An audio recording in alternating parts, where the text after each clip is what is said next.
Nós estamos trabalhando o estudo reflexivo das obras de Allan Kardec do Evangelho de Jesus, módulo 10, as leis divinas, o significado das leis divinas dos relacionamentos sociais.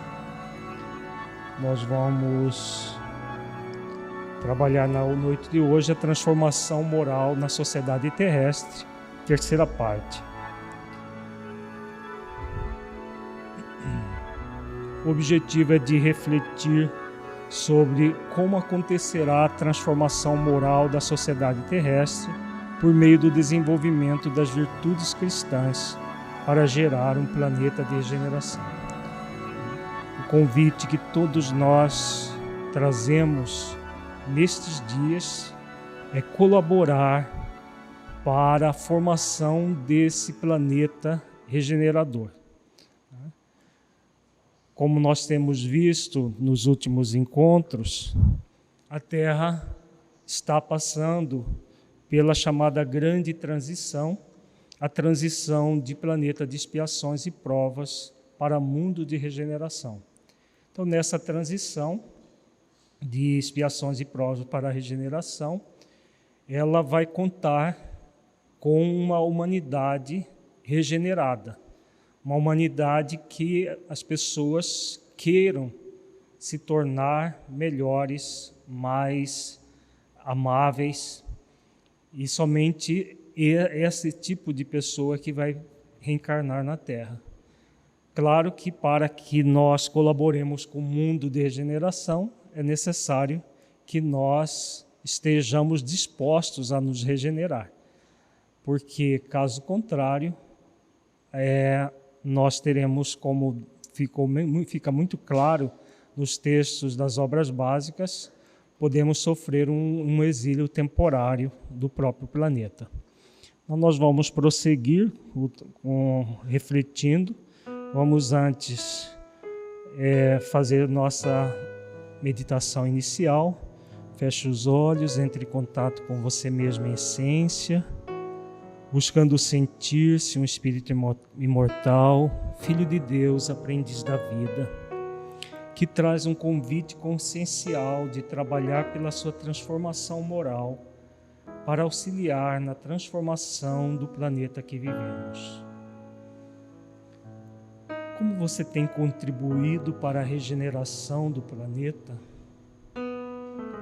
Você tem feito esforços reais para se tornar uma pessoa melhor e, com isso, contribuir coletivamente com o planeta? Deixe os seus pensamentos e sentimentos fluírem, evitando qualquer mascaramento num processo de auto-engano. Seja verdadeiro ou verdadeira com você, analisando-se com autenticidade.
Gradualmente vamos voltando ao estado de vigília para a reflexão doutrinária.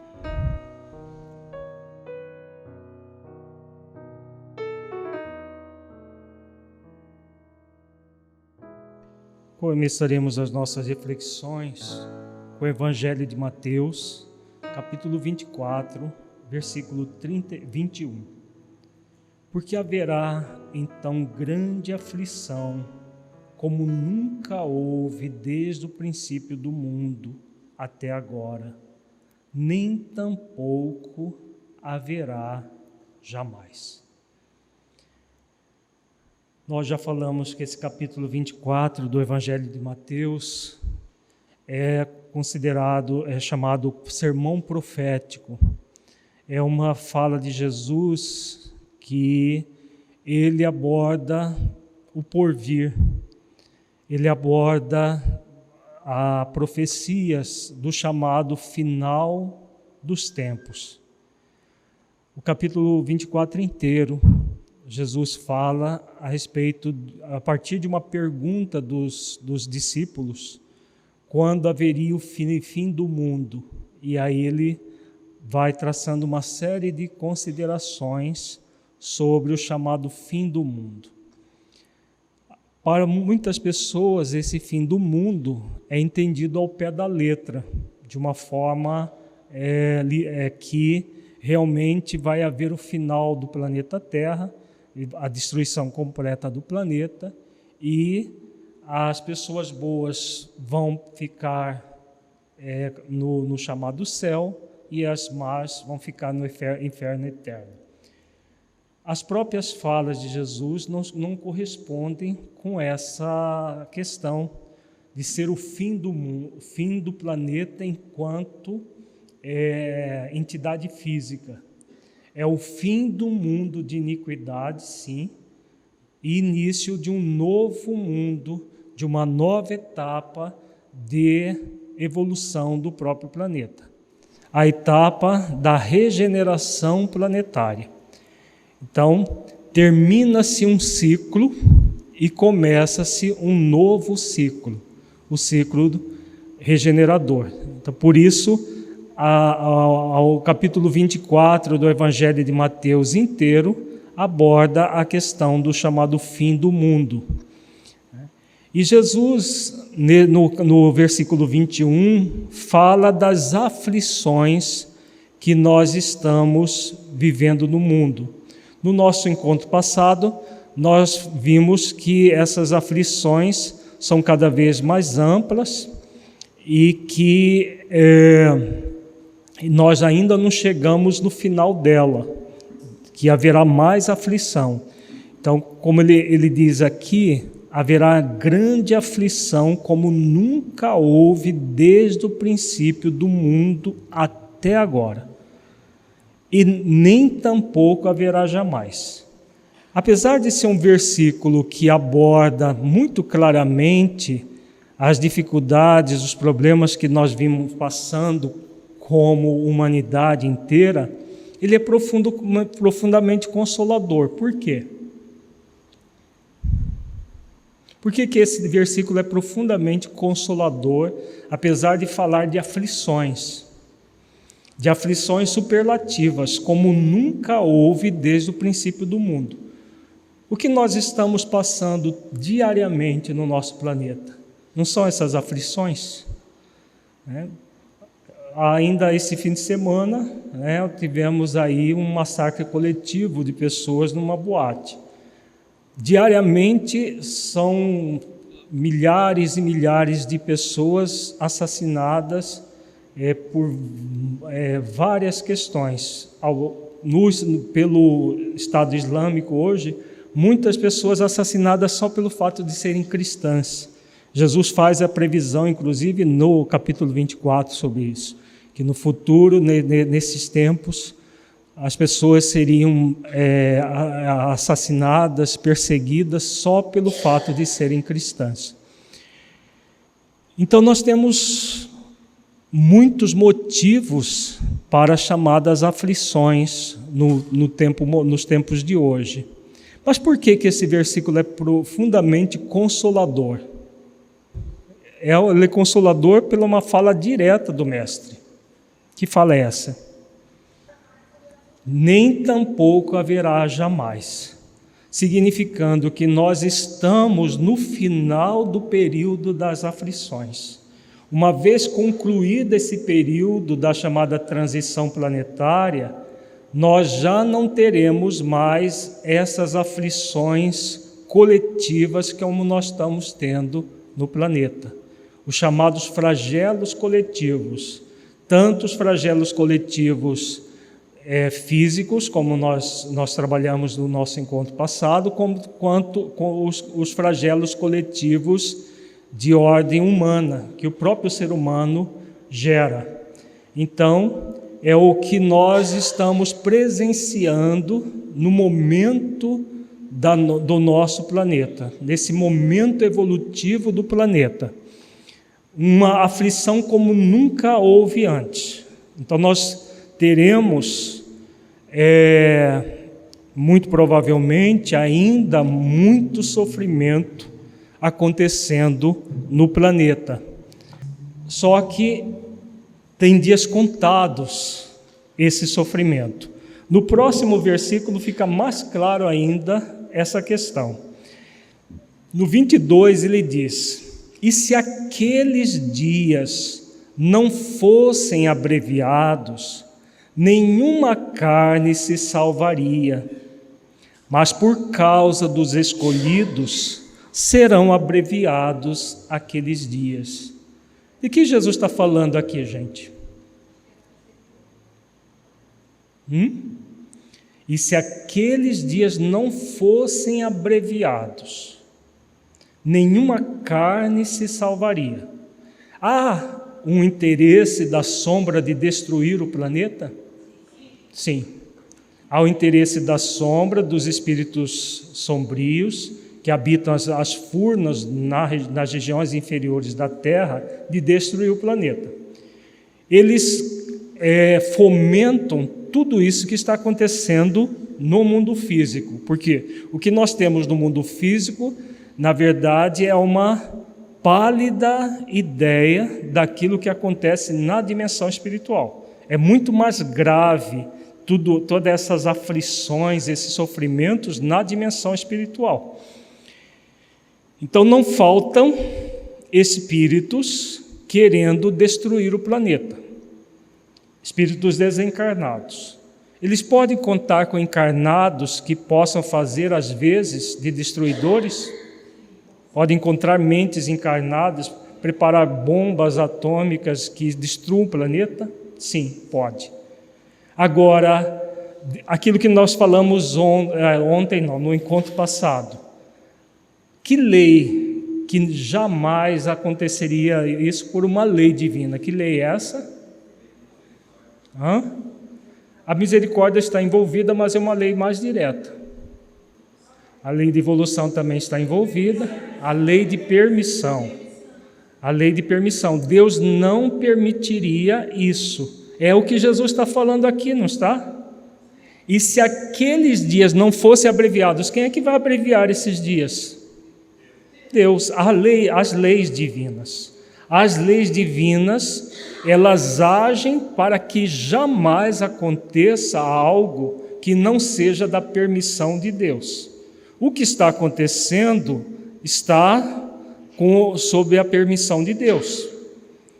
É aquela questão, é o mal, que do mal surge um bem. Nós vimos, inclusive no encontro anterior, sobre as guerras, que do mal que a guerra produz, acaba gerando uma vontade de realizar o bem muito grande pelas pessoas que passam pelas guerras. No caso, todas as aflições vai gerando o quê na coletividade? Tudo isso que nós estamos vivendo tem gerado o quê? Do ponto de vista coletivo, individual e coletivo. Medo. Sim, além do medo, o que mais? Vontade de mudança. Sobretudo, o que vai sendo gerado é uma vontade de mudança. Existem pessoas que ficam acuadas nisso, medrosas, isso sim, existe. Mas o que está gerando na coletividade é uma vontade coletiva de que isso tudo mude. Essa vontade coletiva, é claro que ainda não é da totalidade, mas principalmente das pessoas que estão passando por essas aflições, o que vai gerando no planeta como um todo? Não vai gerando um clamor pela mudança? É por isso que o mal é permitido, mas ele tem um limite. Qual é o limite do mal? Tem a ver com uma lei divina. Qual é o limite do mal? Essas leis todas que foram colocadas, mas é uma lei muito específica. Lei de destruição.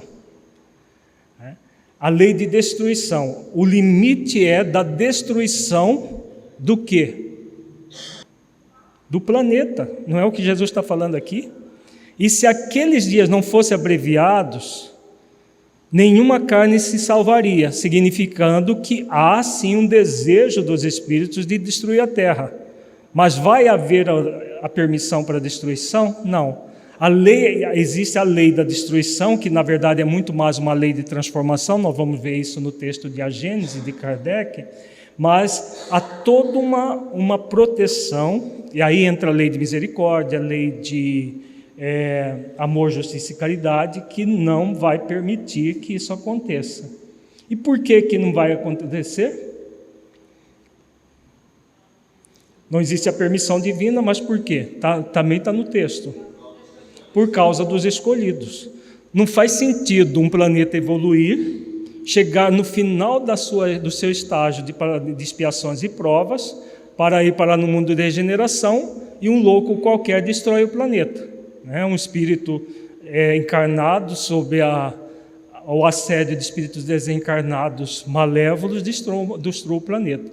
Por causa dos escolhidos, serão abreviados aqueles dias. E quais os fatores que Deus conta para abreviar esses dias? Nós já vimos aqui também. Qual é o grande fator? A mudança do que eles escolheram? Sim, isso tudo acontece, tem a ver com aquilo que a Solange falou, mas é um outro fator. O exílio dos espíritos maldosos. Então, o exílio de espíritos que estão nas sombras, fomentando todo esse mal, isso tem acontecido aos milhares. Aqueles mais empedernidos do mal que poderiam produzir a destruição do planeta estão sendo exilados.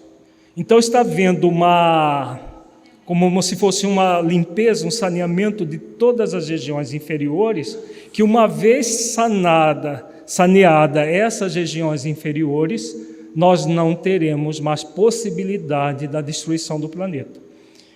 E aí o processo regenerador acontecerá com muito mais eficiência, porque todo esse clamor resultante dessas aflições superlativas vai ser tão grande que a própria humanidade que ficar na Terra, tanto encarnados quanto desencarnados, vão proceder o restante do processo regenerador. Faz sentido isso, gente? Então, o grande fator para abreviar esses dias é o exílio planetário. Claro, associado a todas essas aflições, aos processos da transformação física do planeta, a transformações sociais, também estarão, tudo isso auxilia no abreviamento, mas é sobretudo o exílio. Quem participa de reuniões mediúnicas nesses dias tem visto isso, a comunicação cada vez mais intensa de espíritos empedernidos do mal e que estão sendo envolvidos para o exílio, sendo preparados para o exílio.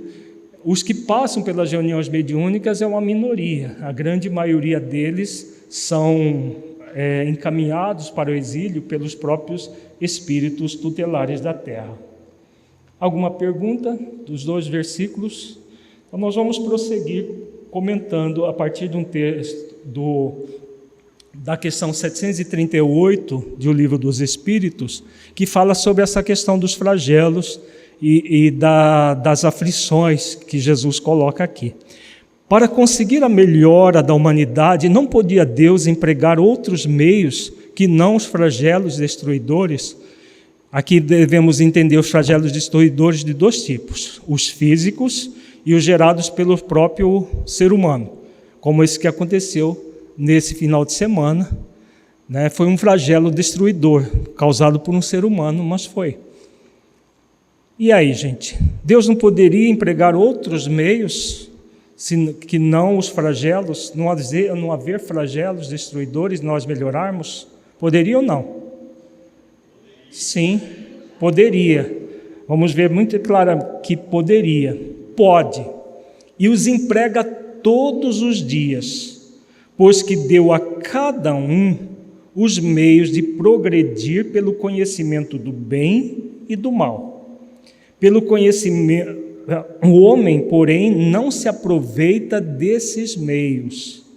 Necessário, portanto, se torna que seja castigado no seu orgulho e que se lhe faça sentir a sua fraqueza.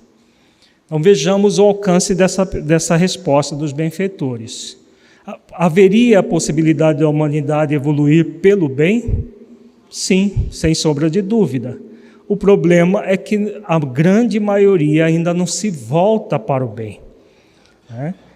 O progresso pelo conhecimento do bem e do mal. Como a grande maioria não busca voluntariamente o progresso pelo conhecimento do bem e por um movimento diretamente ao bem, os flagelos destruidores são aproveitados por Deus para que desse mal surja o bem. Então, por isso que a lei de permissão, porque muitas vezes as pessoas perguntam, mas por que Deus permite isso? Permite tudo o que está acontecendo no nosso planeta? Exatamente porque a grande maioria não se volta voluntariamente ao bem. E aí Deus permite o mal para que nós aprendamos a valorizar o bem. Aqui os benfeitores falam de castigo, mas é aquela questão das consequências que nós estamos trabalhando. Não é o castigo comumente, como se Deus estivesse nos castigando, você não faz o que é certo, eu vou te castigar. É no sentido de que nós sofremos as consequências das nossas escolhas, sempre. E as consequências para aqueles que estão no mal parecem um castigo, mas na verdade é apenas causa e efeito. Se a causa é maldosa, os efeitos serão maldosos, para que a pessoa possa sentir o que gera verdadeiramente esse mal, que não não são as coisas externas, é a forma como ela se conduz frente às questões externas que gera todo esse mal. Vamos ver agora alguns trechos do livro A Gênese, de Allan Kardec, do capítulo 18, itens 33 e 35.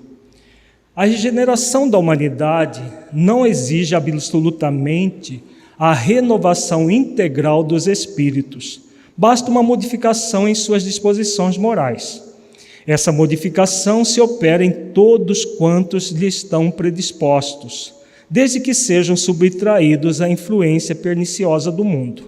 Assim, nem sempre os que voltam são outros espíritos. São, com frequência, os mesmos espíritos, mas pensando e sentindo de outra maneira.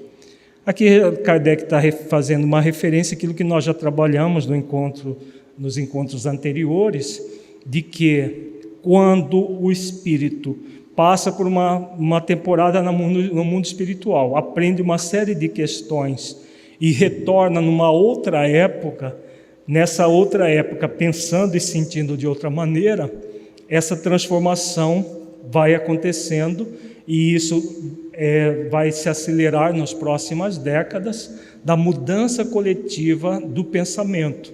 Quem observa atentamente o que tem acontecido na nossa sociedade percebe isso, uma mudança de mentalidade em muita gente.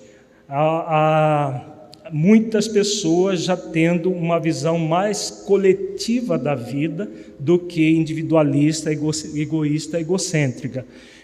E claro que essa mudança coletiva é resultado das mudanças individuais e todos estão sendo convidados a essa mudança.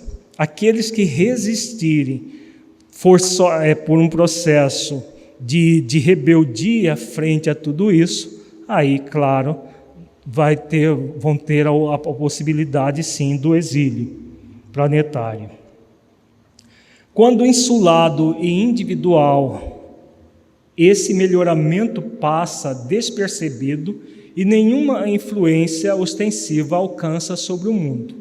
Muito outro é feito quando a melhora se produz simultaneamente sobre grandes massas, porque então, conforme as proporções que assuma numa geração, pode modificar profundamente as ideias de um povo ou de uma raça. Então, aquilo que também nós já comentamos em outros, essa mudança vai se ampliando cada vez mais até envolver uma grande massa de pessoas. Quanto mais pessoas pensando numa situação, maior o poder disso que essas grandes massas acabam fomentando. É o que nós estamos percebendo no nosso país. Até pouco tempo atrás havia uma certa conivência com corrupção, com tudo que sempre aconteceu. E as pessoas fingiam que nada estava acontecendo. De um certo tempo para cá, está havendo cada vez uma mobilização das pessoas para que isso tenha um fim. E quanto mais pessoas estiverem fomentando isso, mais, como diz a Kardec aqui, vai modificar profundamente as ideias de um povo ou de uma raça. Então, o que nós estamos vendo aqui de uma forma muito clara com o povo brasileiro, que está saindo daquela conivência passiva para as questões de ordem governamental para um ativismo maior nesse aspecto. É o que quase sempre se nota depois dos grandes choques que dizimam as populações. Os flagelos destruidores apenas destroem corpos, não atingem o espírito. Ativam o movimento de vai e vem entre o mundo corporal e o mundo espiritual, e, por conseguinte, o movimento progressivo dos espíritos encarnados e desencarnados. É de notar-se que em todas as épocas da história, as grandes crises sociais se seguiu uma era de progresso. Então, essa dedução que Kardec faz aqui é muito significativa. Quando nós temos um flagelo destruidor, isso gera uma comoção na sociedade? Por menor que seja, gera uma comoção. Mas o que está acontecendo aí, de fato? Há uma diferença de desencarnar individualmente ou coletivamente? Há diferença? Todos nós vamos desencarnar um dia? Se vamos desencarnar coletivamente ou individualmente, afeta alguma coisa? É o que Kardec está dizendo aqui. Os flagelos destruidores apenas destroem corpos, não atingem o espírito. Ativa o movimento de vai e vem entre o mundo corporal e o mundo espiritual. Então, do ponto de vista da lei da desencarnação, praticamente não é significativo isso, não é verdade? Não é porque desencarnar, todos nós vamos desencarnar junto com outras pessoas ou não faz diferença do ponto de vista da lei da desencarnação. Agora, do ponto de vista social, faz diferença? Muita diferença. Um simples acidente como esse que aconteceu na semana passada, que 18 estudantes desencarnaram num acidente de ônibus aqui o pessoal do exterior que não está sabendo, perto de São Paulo, 18 estudantes num acidente de ônibus, eles vieram a desencarnar. Então isso gera uma comoção coletiva. Isso tem um fim útil? Qual é a finalidade útil dessa consternação que gera socialmente? É apressar o progresso. Vejamos que os flagelos destruidores estão no âmbito da lei de destruição. Agora, a lei de permissão permite que os flagelos destruidores, sejam os de ordem física, sejam os de ordem humana, porque no final do processo há sempre o progresso social. A sociedade como um todo vai, como ele diz aqui, é o movimento progressivo dos espíritos encarnados e desencarnados. Então, todos aqueles que passam direta ou indiretamente por aquele flagelo destruidor ou por um acidente, como foi o caso do ônibus, qualquer situação em que há mortes coletivas, há uma compulsão social, e nessa compulsão social, no final dessa compulsão, há um progresso das pessoas, há uma maior sensibilização das pessoas. E como diz Kardec, as grandes crises sociais se seguiam uma era de progresso. Isso, se nós observarmos na história, vai ficar muito claro na história isso. Opera-se presentemente um desses movimentos gerais, destinado a realizar uma remodelação da humanidade. A multiplicidade das causas de destruição constitui sinal característico dos tempos, visto que elas apressarão a eclosão dos novos germes. São as folhas que caem no outono e às quais sucedem outras folhas cheias de vida, porquanto a humanidade tem suas estações, como os indivíduos têm suas várias idades. As folhas mortas da humanidade caem batidas pelas rajadas e pelos golpes de vento, porém para renascerem mais vivazes sob o mesmo sopro de vida que não se extingue, mas se purifica. Vejamos aqui, Kardec usa essa metáfora, das estações. Nós estamos vivendo um outono enquanto humanidade, num processo de quedas das chamadas folhas, para o renascimento que vem logo em seguida. Estamos vendo essa multiplicidade das causas de destruição, que constitui sinal desses tempos, desses tempos que nós estamos vivendo enquanto sociedade. Para o materialista, os flagelos destruidores são calamidades carentes de compensação sem resultados aproveitáveis, pois que, na opinião deles, os aludidos flagelos aniquilam os seres para sempre. Para aquele, porém, que sabe que a morte unicamente destrói o envoltório, tais flagelos não acarretam as mesmas consequências e não lhe causam o mínimo pavor. Ele lhes compreende o objetivo e não ignora que os homens não perdem mais por morrerem juntos do que por morrerem isolados, dado que de uma forma ou de outra a isso onde todos sempre chegar. Então, aquilo que nós já comentamos, nós estamos tendo esses flagelos destruidores nesses últimos anos, últimos séculos. Nós vimos no nosso encontro passado das guerras. Nesses últimos 200 anos, quantas guerras a humanidade já passou, que é um grande flagelo destruidor, e só de guerras mundiais nós tivemos 2. Mas tudo isso que aconteceu, toda a carnificina, o genocídio dos judeus, mais de 6 milhões de pessoas mortas, tudo isso o que aconteceu? Unicamente houve a destruição do envoltório corporal.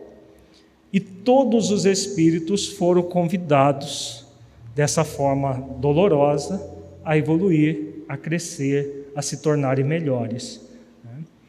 Então, esse é o grande objetivo da melhoria progressiva da humanidade. Depois da Segunda Guerra Mundial, nós tivemos uma grande melhoria das sociedades terrestres, graças a todas as reflexões produzidas pela própria guerra. Não que a guerra fosse necessária, como nós já acabamos de ver agora há pouco, mas havendo a guerra, do mal surge o remédio, como está lá no Livro dos Espíritos também. Os incrédulos rirão destas coisas e as qualificarão de quiméricas, mas digam o que disserem, não fugirão à lei comum, cairão a seu turno como os outros. Então, que lhes acontecerá? Eles dizem, nada. Viverão, no entanto, a despeito de si próprios, e se verão um dia forçados a abrir os olhos. Então aqui Kardec coloca uma outra realidade também que acontece com esses flagelos destruidores. O que ocorre do ponto de vista coletivo? individual e coletivamente também. Que efeito vai gerar nas pessoas incrédulas? Vão ser convidadas a despertar a consciência, né? Se vão despertar ou não, vai de acordo com cada um. Mas os próprios flagelos destruidores, tudo que está acontecendo, não leva as pessoas, mesmo aquelas incrédulas, materialistas, a começar a repensar a vida? Todos são convidados a repensarem sobre a vida. Se não repensarem, como Kardec diz aqui, viverão depois da morte do corpo, seja no nível individual, numa situação individual ou coletiva, continuarão vivendo e serão forçados a abrir os olhos. E aí, numa outra existência, se puderem retornar ao planeta Terra, poderão mudar a opinião já com a Terra já um pouco melhorada, caso puderem retornar aqui. Se não, vão reencarnar em outro planeta e poderão melhorar, como é da lei que todos progridam. Agora, para concluir essa etapa que falamos da transformação moral da sociedade terrestre, nós vamos estudar do Evangelho segundo o Espiritismo, capítulo 3, itens 16 a 18, há uma mensagem de Santo Agostinho que fala sobre os mundos regeneradores. Então, como que funciona uma sociedade no mundo regenerador? Nós estamos vendo as leis divinas aplicadas às relações sociais. A partir do nosso próximo encontro, nós vamos trabalhar sobre a família, depois vamos trabalhar as questões sociais de um modo geral, até concluir esse módulo do estudo reflexivo, trabalhando todas as questões sociais mais especificamente. Mas, do ponto de vista coletivo, nós estamos vivendo numa sociedade que é caracterizada por expiações e provas, com todas as mazelas próprias de um planeta de expiações e provas, só que um planeta de expiações e provas em fase de conclusão dessa etapa. Então, uma tecnologia do ponto de vista material que nunca antes a humanidade teve. Uma capacidade de intelectual, de proporcionar conforto e tudo mais para toda a coletividade. Mas, ao mesmo tempo, moralmente, ainda deixando muito a desejar. Como funciona o mundo regenerador? É muito importante entender como funciona o mundo regenerador. Por quê que é muito importante saber como funciona? Para nós aspirarmos a estar num deles, que mais, Regilaine? Tem mais coisa. Para que nós nos preparemos e façamos jus a permanecer no mundo assim. Vamos ver as características aqui de Santo Agostinho. Por quê? Só permanecerá reencarnando no mundo regenerador quem tiver essas características. Quem tiver condições de compor esse tipo de sociedade. Vamos ver aqui.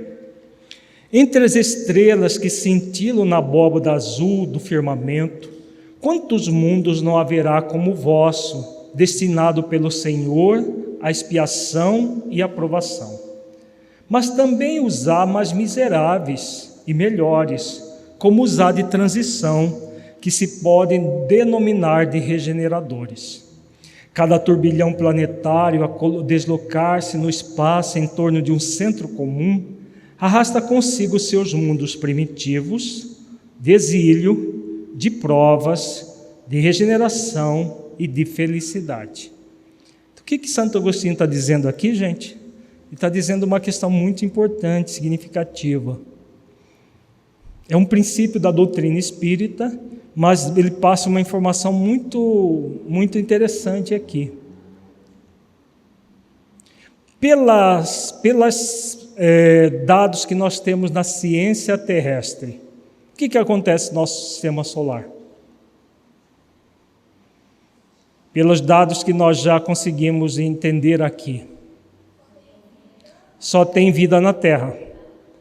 Há cogitações de haver vida tipo bactéria, alguma coisa assim, talvez em Marte, Vênus, mas fora disso, Júpiter, por exemplo, é um planeta gasoso, super gelado, não tem vida.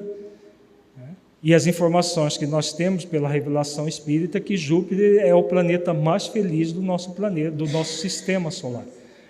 E aqui que Santo Agostinho está dizendo que cada Sol tem os planetas que giram em torno desse Sol, e nesse sistema planetário nós temos os vários tipos de mundos, os primitivos, de exílio, de provas de regeneração e de felicidade. As informações que nós temos nas obras básicas, inclusive em A Gênese, que Júpiter é o planeta mais evoluído do nosso sistema. Temos os mais atrasados e os mais evoluídos. Então, podemos aventar que o exílio da Terra pode acontecer no nosso mesmo sistema solar? Podemos. Se existem planetas mais inferiores ao nosso, como ele diz aqui, primitivos de exílio, isso pode acontecer no nosso próprio sistema. Já também se vos revelou de que amplas faculdades é dotada a alma para praticar o bem, mas há as que sucumbem, e Deus, que não as quer aniquiladas, lhes permite irem para esses mundos, onde de encarnação em encarnação elas se depuram, regeneram e voltam dignas da glória que lhes fora destinada. E que ele está falando aqui? Do exílio planetário das pessoas que, por algum motivo, são levadas a outros planetas para evoluírem e depois voltarem para os planetas de onde elas provieram. Os mundos regeneradores servem de transição entre os mundos de expiação e os mundos felizes. A alma penitente encontra neles a calma e o repouso e acaba por depurar-se. Sem dúvida, em tais mundos, o homem ainda se acha sujeito às leis que regem a matéria. A humanidade experimenta as vossas sensações e desejos, mas liberta das paixões desordenadas de que sois escravos, isenta do orgulho que impôs silêncio ao coração, da inveja que a tortura, do ódio que a sufoca. Aqui ele coloca várias características morais próprias de um planeta de regeneração. Vejamos aqui, vamos por parte. Então, eles são mundos de transição entre os de expiação e prova, que é o nosso caso, e os mundos felizes. Ainda não é aquele mundo feliz da última categoria dos mundos habitados. Mas comparado com a Terra, é um planeta bastante feliz, comparado com um planeta da categoria do nosso. Qual é o grande objetivo do planeta de regeneração? Vejamos, está aqui está no texto. O que é a alma penitente encontra neles a calma e o repouso e acaba por depurar-se? Vamos refletir, porque o objetivo é de nós refletirmos o todo para entender. Como funciona no planeta de expiações e provas a vontade de produzir o bem? Como funciona no planeta de expiações e provas? É uma coisa simples? Fácil? Não, muito trabalhosa. Por quê? Qualquer pessoa num planeta de expiações e provas que se voltar ao bem, o que ela vai ficar tudo muito calmo, muito sereno para ela? Não. Ela vai receber ataques de todos os modos. Para quê?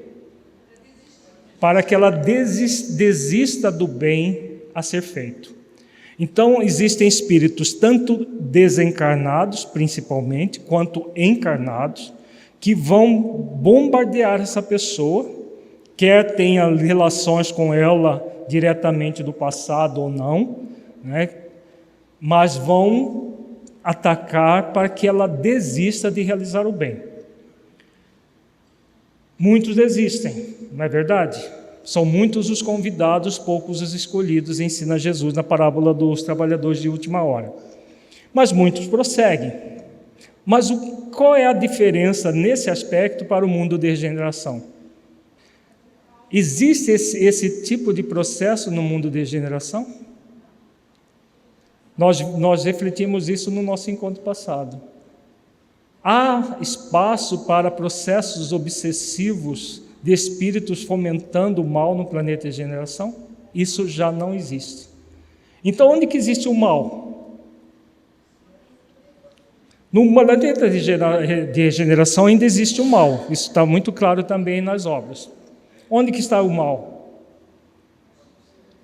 Se não existe mais o fomento ao mal, que vem da dimensão espiritual, onde que está o mal? Dentro de cada um de nós. Então nós vamos lidar apenas com o mal que existe dentro de nós. Que mal é esse? Que está ainda dentro de nós? As más inclinações, exatamente. As nossas tendências egóicas que ainda vão permanecer. As tendências a agir de forma egóica, como ele diz aqui, ainda experimentando as sensações e os desejos. Só que com a diferença de que no mundo de degeneração, as pessoas estão libertas das paixões desordenadas de que sois escravos. O que são paixões desordenadas de que somos escravos? Os vícios, ou que modernamente nós chamamos de viciações egóicas. As viciações egóicas mais intensas. E aqui Santo Agostinho fala alguns tipos delas. Orgulho, né, que impõe silêncio ao coração, então é um orgulho exacerbado. O que é um orgulho que impõe silêncio ao coração? Que tipo de orgulho é esse? Está relacionado a uma lei divina. Que lei é essa? Na verdade, ela faz com que a pessoa não cumpra uma lei divina. Que lei é essa? A lei do amor, justiça e caridade. Porque ela impõe silêncio ao coração. Aqui é o símbolo exatamente do quarto chakra, que está ligado ao sentimento de amor e compaixão. Esse orgulho exacerbado não existe no mundo da regeneração. Então, podemos ter certeza que aquela pessoa extremamente orgulhosa, que não está fazendo esforços para humildar o seu orgulho, essas pessoas não terão como prosseguir no planeta de regeneração. Inveja, que é a tortura. De onde que vem a inveja? Como que funciona esse sentimento chamado inveja?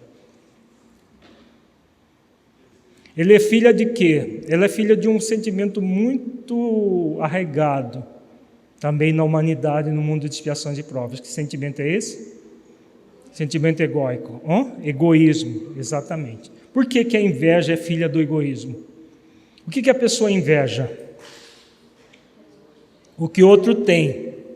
A pessoa quer o que o outro tem, quer fazer o esforço para ter o que o outro tem? Na inveja? Não. O que ela quer? Que o outro perca aquilo que ela não tem. É um sentimento que leva a pessoa a desejar intensamente que o outro perca. Por que os espíritos das sombras fomentam o mal? Kardec também fala isso no livro dos médiuns. Por que eles fomentam o mal? No livro dos espíritos também falam. Por inveja dos bons. O que eles invejam nos bons? A felicidade que o bem gera. Então, como invejam a felicidade que o bem gera, o que eles querem? Eles não querem se esforçar para alcançar a felicidade. Eles querem fazer com que todo mundo fique infeliz. Então, isso não acontece no mundo de regeneração. Nós não vamos ter pessoas invejosas, nem pessoas querendo atacar as outras por inveja, sejam encarnados ou desencarnados. E o ódio que a sufoca? Como que funciona o ódio que sufoca? O ódio, ele é filho do quê? Também é um sentimento, ele é um sentimento filho, né? De qual sentimento? Do próprio orgulho e do próprio egoísmo, os dois juntos. Porque no ódio, o que se quer? Quer se contrapor a um status quo, uma situação que a pessoa se sente de alguma maneira agredida, seja nas suas questões particulares ou não, né? Porque, por exemplo, o espírito que fomenta o mal simplesmente por inveja da felicidade dos bons. Muitas vezes ele não tem nada diretamente com aquela pessoa, mas ele passa a odiar intensamente o bem que o outro faz, porque o bem que o outro faz está gerando felicidade que ele sente inveja. E aí ele quer destruir o outro por isso. Então, tudo isso cessa no mundo de regeneração. Qualquer sentimento nesse nível que nós cultuamos em nós, somos convidados a transmutar, caso queiramos permanecer reencarnando no mundo de regeneração. Em todas as frontes, vê-se escrita a palavra amor. Perfeita equidade preside as relações sociais. Todos reconhecem Deus e tentam caminhar para Ele, cumprindo-lhe as leis. Olha que bonito isso aqui. Em todas as frontes vê-se escrita a palavra amor. Então todo mundo vai ter uma tatuagem já de nascença escrito amor, é isso? Não, isso veio ao pé da letra o texto, né? Há todo um movimento amoroso, em vez do orgulho que cega, do egoísmo, do ódio, da inveja, todo o movimento do amor. Na segunda linha, de que lei os benfeitores falam? Lei de igualdade. Perfeita equidade preside as relações sociais. No próximo encontro, nós vamos trabalhar a família como a célula da sociedade, e ela começa, o equilíbrio numa família começa na equidade entre homens e mulheres, que aborda lá no Livro dos Espíritos, no capítulo sobre a lei de igualdade. Todos reconhecem Deus e tentam caminhar para Ele, cumprindo-lhe as leis. Então, as leis que passam a vigir numa sociedade de regeneração são as leis divinas. Todas as pessoas estão dispostas a cumprir as leis divinas. Nesses mundos, todavia, ainda não existe a felicidade perfeita, mas a aurora da felicidade. O homem lá é ainda de carne, por isso sujeito às vicissitudes de que libertos só se acham seres completamente desmaterializados. Ainda tem de suportar provas, porém, sem as pungentes angústias da expiação. Vejamos, aqui Santo Agostinho também coloca uma coisa muito importante, é a questão de qual a diferença do mundo regenerador para o mundo feliz. No mundo feliz não existe mais o mal, então o que existe é a felicidade já quase que planificada. Ainda não é a felicidade do espírito puro, mas é a felicidade possível para o ser que ainda está em evolução. No mundo de regeneração acontece a aurora da felicidade. O que seria essa aurora da felicidade? O início da felicidade, por quê? Por que há esse início, essa aurora da felicidade? Porque ainda existem provas a serem realizadas, e as provas, o que pode acontecer nas provas? Aprovação ou reprovação. É simples assim. A reprovação significa o quê? A reprovação significa, claro, um estado de infelicidade. E o que gera a reprovação? No caso, ainda os males que existem dentro de nós. Agora, comparado com as provações e as expiações que nós temos num planeta de expiações e provas, é fichinha, é coisa, né? As provações são muito mais morais e de esforço para a ampliação cada vez maior desse bem.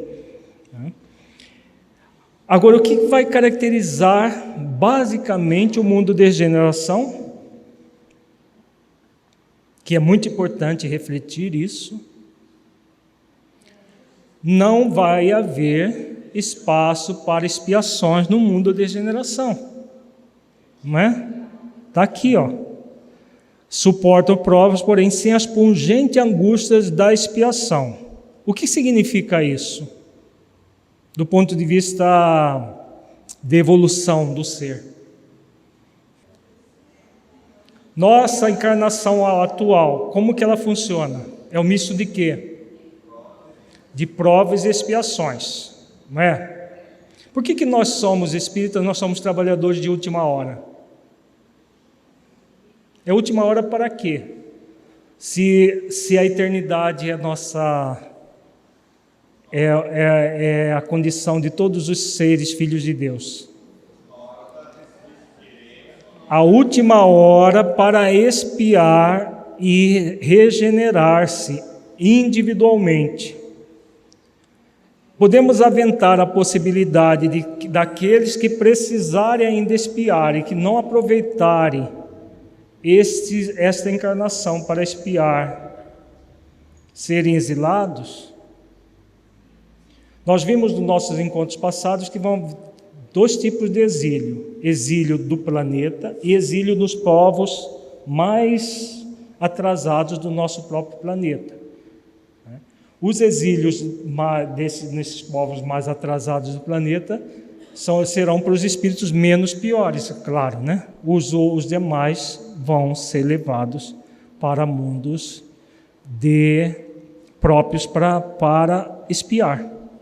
Se a Terra, por exemplo, pessoas que hoje têm se matado, têm se suicidado, vai ter espaço, tempo para que elas voltem, expiem, depois voltem novamente?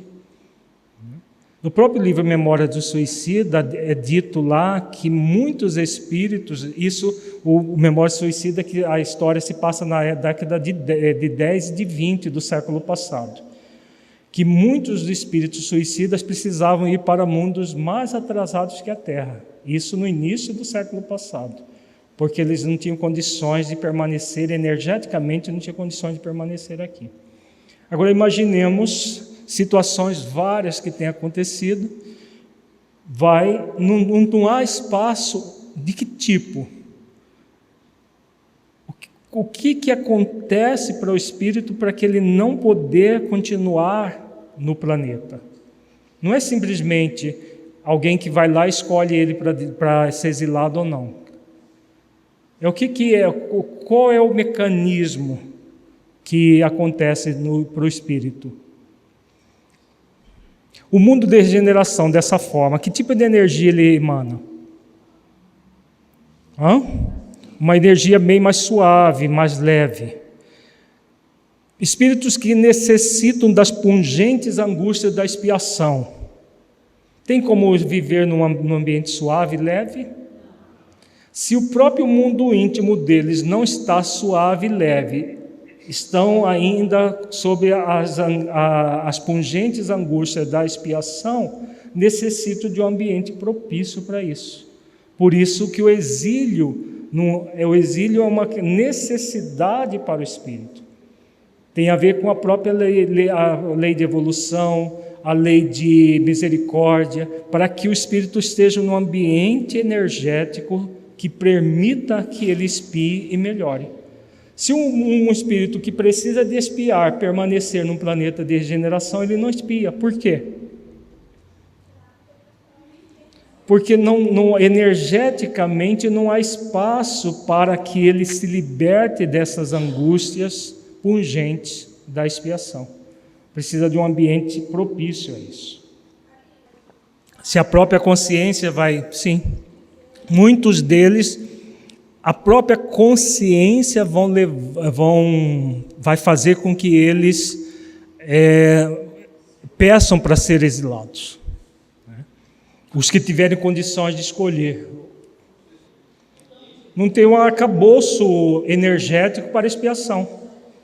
Se ele está intimamente, nisso que Kardec coloca aqui, a angústia da expiação e o ambiente externo está todo voltado para o amor, para o bem, para a harmonia, ele não tem espaço para expiar. Não há espaço energético. Comparados à Terra, esses mundos são bastante ditosos, e muitos dentre vós se alegrariam de habitá-los, pois que eles representam a calma após a tempestade, a convalescência após a moléstia cruel. Contudo, menos absorvido pelas coisas materiais, o homem divisa melhor do que vós o futuro, compreende a existência de outros gozos prometidos pelo Senhor aos que dele se mostrem dignos, quando a morte lhes houver de novo ceifado os corpos, a fim de lhes outorgar a verdadeira vida. Aqui Santo Agostinho faz a comparação com o planeta Terra, o nosso planeta de expiações e provas, e aqui ele fala mais uma questão que acontece no mundo regenerador. O que ele está dizendo aqui? Ele usa duas metáforas muito interessantes.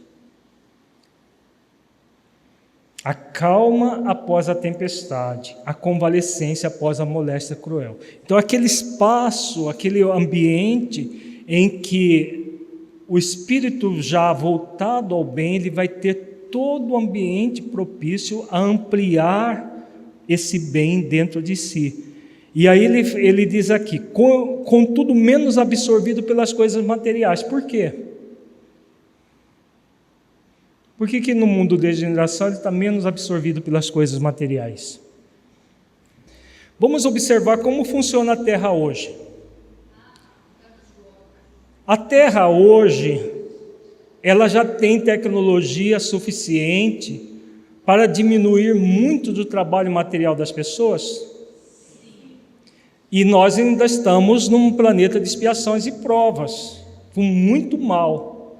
Imagina quando toda a tecnologia estiver voltada para o bem. O que vai acontecer com os nossos trabalhos materiais? Hoje nós não temos máquina para quase tudo. Com todo o mal que ainda existe, nós já temos máquinas para quase tudo. Claro, dependendo do poder aquisitivo da pessoa, As desigualdades sociais fazem com que as coisas não sejam bem assim, mas existem possibilidades. Agora, quando todo mundo estiver voltado ao bem,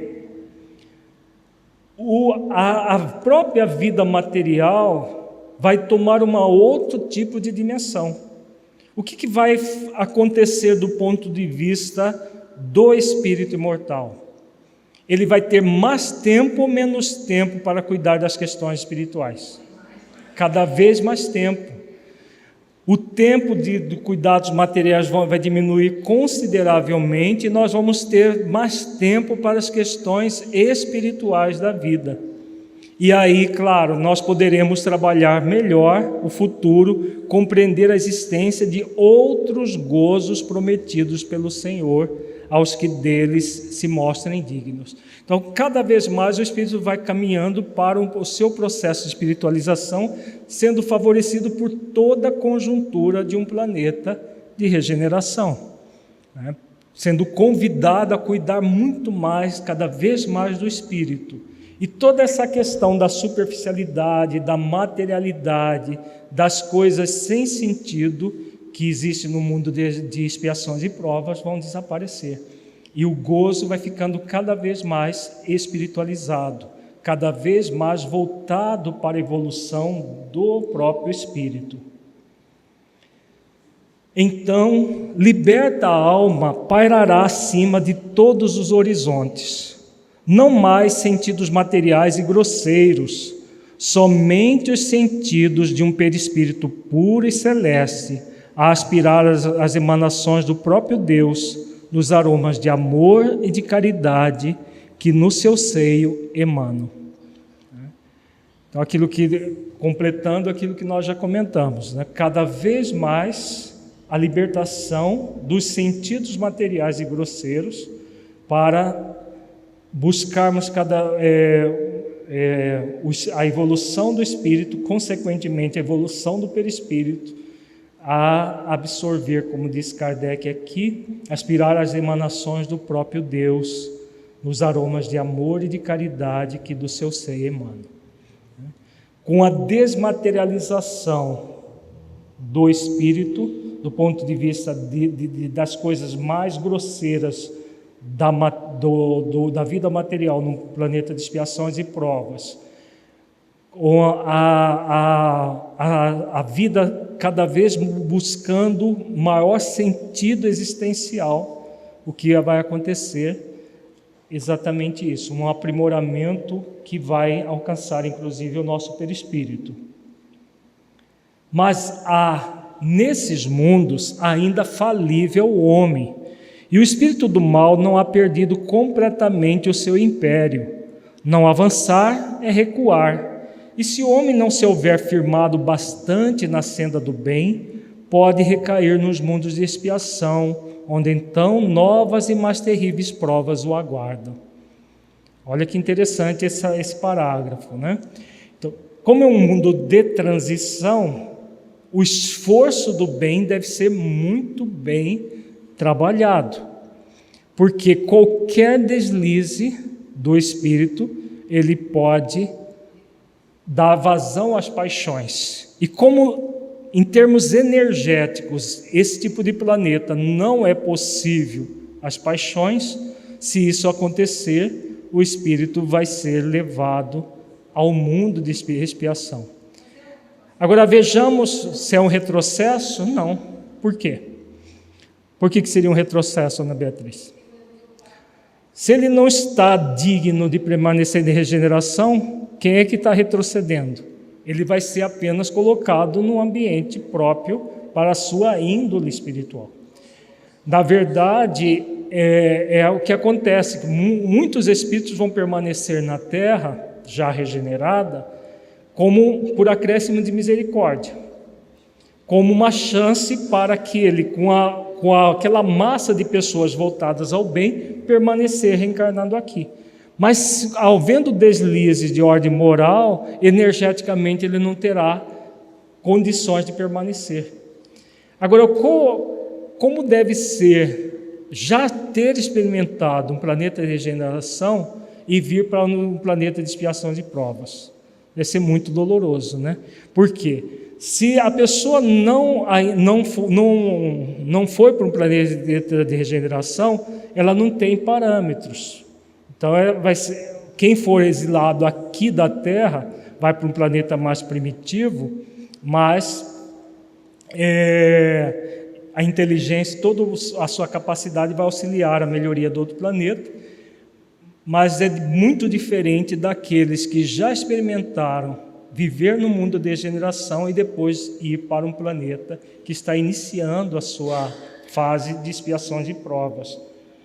Por isso que Santo Agostinho coloca: novas e mais terríveis provas o aguardam nesse caso. A Conita lembrando do diálogo que acontece no prefácio do livro Ave Cristo, que o espírito Quinto Varro, que quer reencarnar na Terra, e é desaconselhado a vir. Isso acontece também com Alcione. No livro Renúncia, Alcione também é desaconselhada a vir reencarnar na Terra, mas por amor, ambos reencarnam por amor, né? Para que resgatasse, no caso de Alcione, o Carlos, e o Quinto Varro, o Tassiano, né? Que é Tassiano, que era o filho espiritual dele. Porque era um espírito já, Alcione veio de um outro sistema muito mais evoluído que a Terra, que o nosso sistema solar. No caso de Quinto Varro, era um espírito que tinha evoluído na Terra, mas que já fazia jus a estar no mundo de regeneração, e reencarna no ano 300 e pouco, com todas as condições da Terra na época, né? Mas por amor, o Espírito faz isso. Contemplar, pois, à noite, a hora do repouso e da prece, a abóbada azulada e das inúmeras esferas que brilham sobre as vossas cabeças, indagai de vós mesmos quais as que conduzem a Deus, e pedi-lhe que o mundo regenerador vos abra seu seio após a expiação na terra. Isso aqui era muito válido em 1862, essa fala de Santo Agostinho. Hoje já não é mais válida, por quê? Porque a própria terra vai se tornar regeneração, a gente vai precisar mudar daqui, né? O próximo texto, inclusive, ele fala disso. Evangelho segundo o Espiritismo, também no capítulo 3, o item 19. Para concluir, vamos refletir esse texto aqui, que é muito bonito. Progressão dos mundos. O progresso é lei da natureza, e essa lei todos os seres da criação, animados e inanimados, foram submetidos pela bondade de Deus, que quer que tudo se engrandeça e prospere.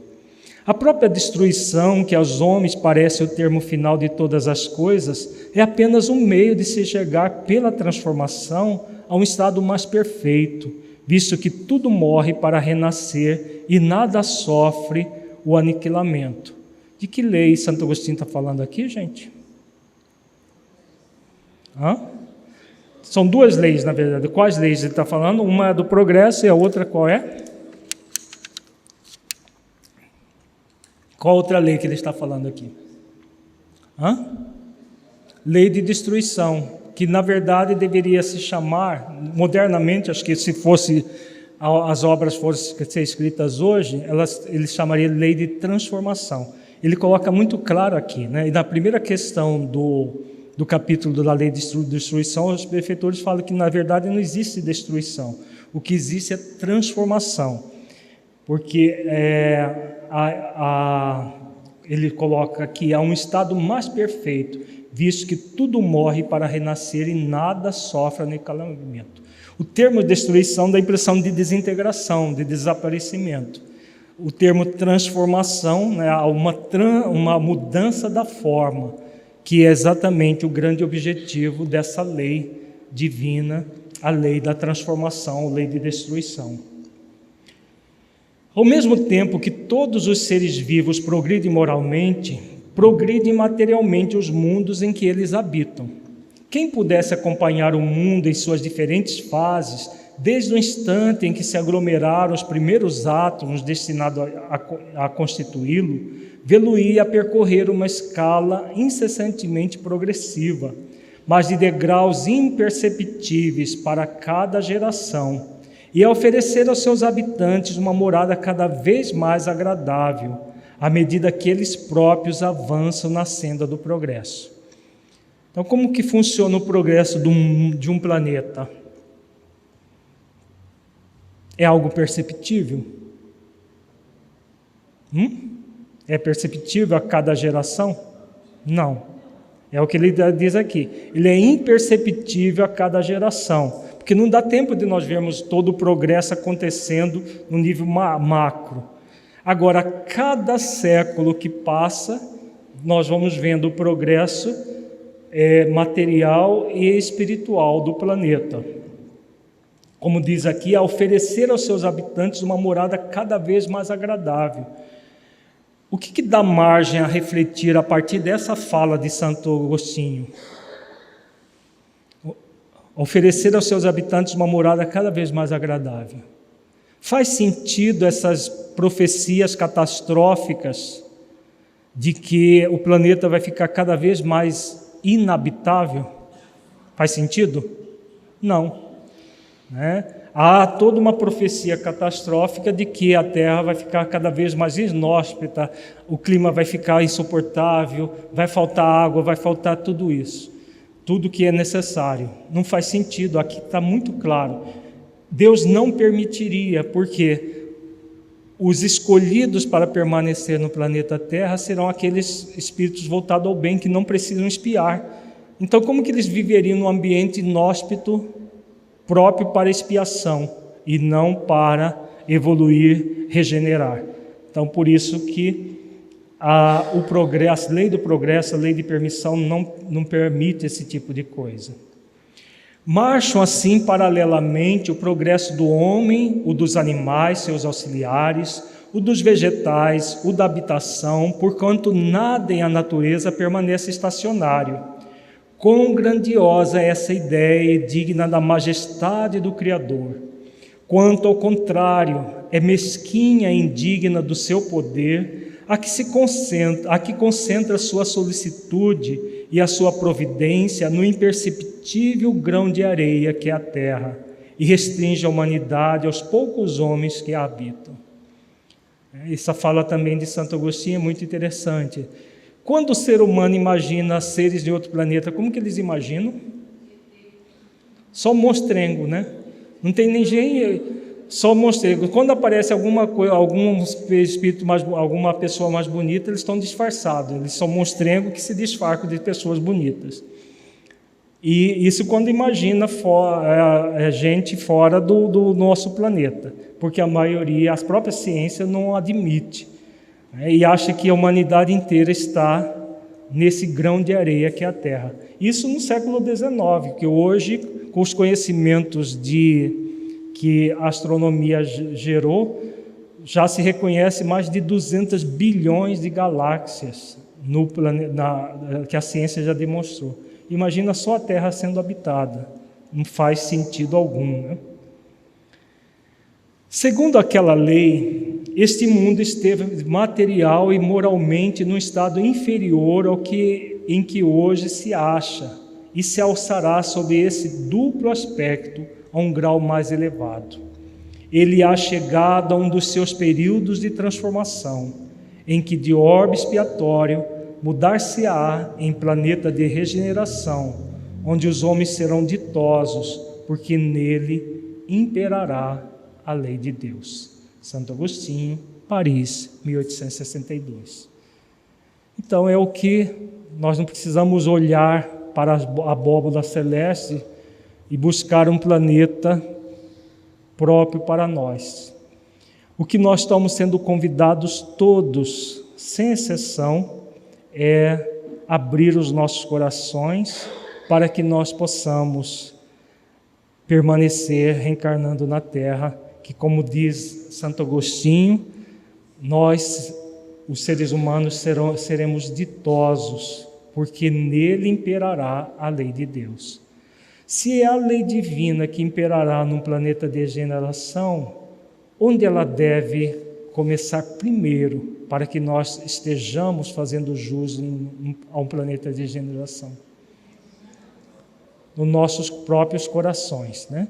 Por isso que os mentores têm trabalhado, os mentores do Projeto Espiritizar, na questão 627 do Livro dos Espíritos, eles falam claramente isso, que o grande objetivo dos espíritos superiores é nos ensinar as leis divinas, como funcionam essas leis, para que nós possamos aplicá-las em nossas vidas de fato, porque só permanecerá reencarnando no planeta Terra aqueles que estiverem dispostos a seguir verdadeiramente a lei de Deus. Para isso, o caminho é a investigação das leis, como está lá na questão 619 do Livro dos Espíritos, e a partir da investigação das leis, sabendo como elas funcionam, trabalhar para que elas sejam vivenciadas nas nossas vidas. E como que se vivencia as leis? Praticando as virtudes cristãs, né? As virtudes que Jesus nos ensinou. Esse é o grande objetivo dos espíritos superiores nas nossas vidas, nos orientando, nos esclarecendo, para que nós nos melhoremos. Melhorando, podemos ter certeza que permaneceremos reencarnando no planeta Terra, onde seremos ditosos, porque vai imperar aqui a lei do amor. A lei de Deus, né? Principalmente a lei maior, a lei de amor, justiça e caridade. Vamos fazer a nossa avaliação reflexiva, concluindo o nosso trabalho. Feche os olhos, entre em contato com você mesmo em essência, buscando sentir o conteúdo estudado neste encontro. Do conteúdo, o que você entendeu que se aplique à sua vida?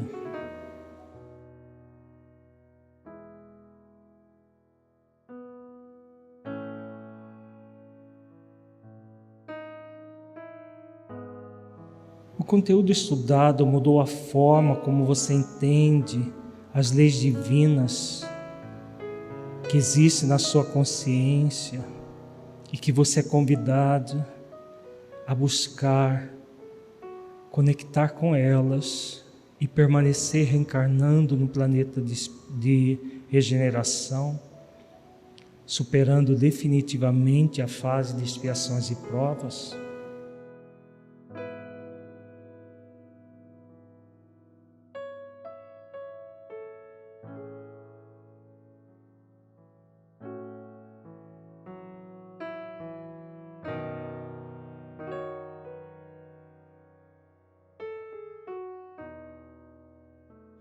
Nesse encontro, refletimos sobre a transformação da Terra em planeta de degeneração, no qual o orgulho, o egoísmo, a inveja, o ódio e outras paixões serão substituídas pelas virtudes cristãs, que comparada à Terra de hoje será um verdadeiro paraíso.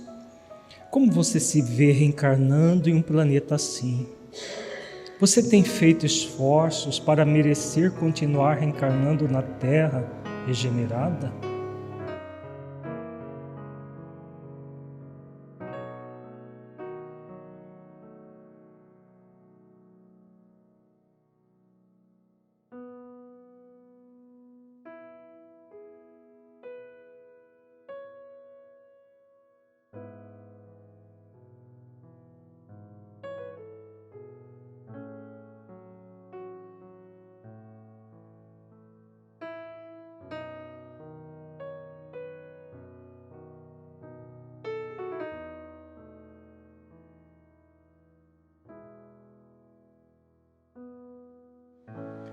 Sinta-se agora um espírito imortal, que traz em si mesmo a determinação divina de evoluir até a perfeição relativa, pelo conhecimento pleno e cumprimento das leis divinas, pela prática das virtudes e pela busca da unidade com Deus. Mergulhe profundamente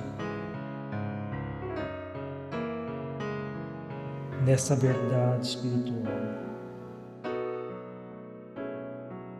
Sinta, veja-se cumprindo as leis divinas, desenvolvendo todas as virtudes essenciais da vida ao longo do tempo, sentindo plenamente o objetivo pelo qual você está reencarnado, dádiva para que você conquiste a perfeição.